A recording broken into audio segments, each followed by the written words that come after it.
I'm here to tell you today, just do it. I have on my Nike gear today, and it is my unofficial sponsorship for Nike. And their phrase, their quote, their go-to motto is just the motto that I want for this video.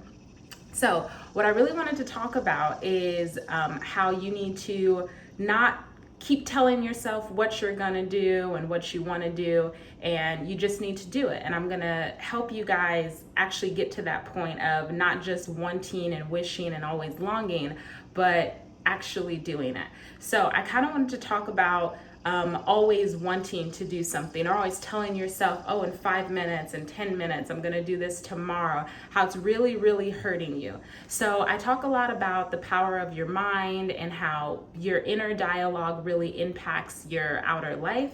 And I was reading something, listening to something recently that said if you're always in the habit of telling yourself, I'm going to do this, or I want to do this, then the universe basically just mirrors that back to you, to where you're always in a state of wanting and going to do something in the future, but it's never in the now. So I encourage you to not say what you want to do or what you're going to do, but just do it, right? So how do we actually do that? How do we get to that place where we are just, I am doing this, I am doing this, and nothing, like that's what it is. Like being completely present, being completely aware when you think about it, when you want it, that is what you are doing at that very moment. So in the book, Rich Dad, Poor Dad, he starts going into, it's a fantastic book, by the way. I want to do a review on it, but he starts going into his tips or tactics or philosophies on how to grow wealth. And the first thing that he said, and the first tip that he had, was that your intention needs to be more powerful and profound than your reality. And that really struck me. And he said, if you can't find a reason that is more powerful than your reality, then you might as well not continue reading the book, because that's the only thing that's going to really, really allow you to push through those hard times. I talked about it yesterday in my last video that I was truly in a funk yesterday, and it was my intention that I set at the start of my, journey and, moving into doing certain things for myself that I felt were beneficial. It was that intention that got me off the couch and doing my yoga and going to the park and journaling, because I knew my intention. So I'm going to tell you guys my personal intention and how to kind of cater your intention to where it makes it more profound than your reality. Because you can't control every single outside instance that happens in your life. It's tempting to want to do that, but what you can really control is what's in here. And that's why your intention needs to be really set within yourself, and it needs to be concrete. So I'll tell you mine. My intention for practicing, I have a morning ritual that consists of about like 5 things, including meditation, journaling, yoga, walking at the park, and listening to an audiobook.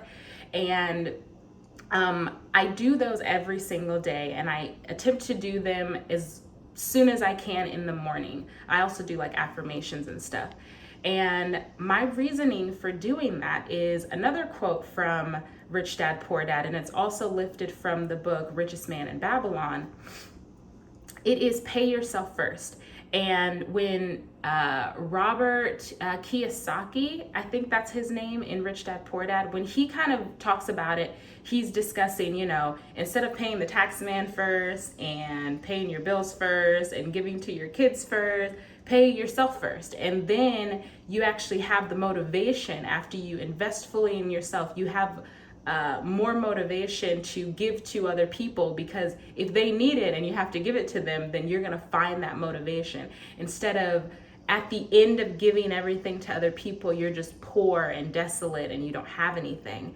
And I took that concept not just in the concept of money, which is a very good concept for money, but I thought of it as, okay, well, what are my most valuable assets at any point in time, no matter what my wealth status is or health status is or anything? What are my most important assets that I always have in my possession? And it is my mind, and it is my time. And to value those things so much that I want to give it all to myself first. And once I have that abundance and I have that, once I've given that to myself, I can offer more to other people. And that is essentially what my intention is. And, you know, showing up for myself by journaling and by expressing my gratitude and by, you know, being on the yoga mat or being outside, listening to the audiobook while I'm like walking around the track, that is truly time that I can just give to myself. And it is incredibly helpful, and it's been incredibly beneficial for me to be accountable to myself and really pour into myself, because then my value for myself goes through the roof, because I feel that the most important person to service throughout my life is myself, and that's how I can find the motivation to give and do all the things that I want to do for other people. So I encourage you to find that kind of motivation for yourself. If your motivation is simply, oh, I just want to get healthy, then I encourage you to specify it a little bit more, because that's very broad and it's very generic, and it's not concrete enough for you, or something that you can really see that can help you to overcome the realities of life, that sometimes emotions gonna hit, or funks are gonna hit, or they're gonna be incredibly big time constraints or limits here and limits there. If you know you're thinking about being healthy, well, in what way are you trying to be healthy? You're trying to lower your blood pressure? Are you trying to be more flexible? Are you trying to lose weight? If so, how much weight are you trying to lose? Start specifying it, because then it becomes a stronger intention and it becomes so much easier for you to actually just do it. So that is my challenge for you today. Sit down. Don't say that you want to do this tomorrow. Today is Labor Day. You're off work today, hopefully. Happy Labor Day, guys, and you can do this. So do that for me. List down in the comments what you decided your intention was. If it's not too personal for you, if it's super personal, I won't ask you to share. You can DM me if you'd like. If you enjoy mental health videos, physical, spiritual health videos, please go ahead and subscribe to this channel. I'm doing a video every single day for 30 days. Check out some of my previous videos if you're interested in meditation or beginning yoga, things of that nature. And like this video if you thought that it was helpful, and if you are going to set your intention today and just do it. Thank you guys so much for watching. I hope you are well, and I'll see you tomorrow. Bye.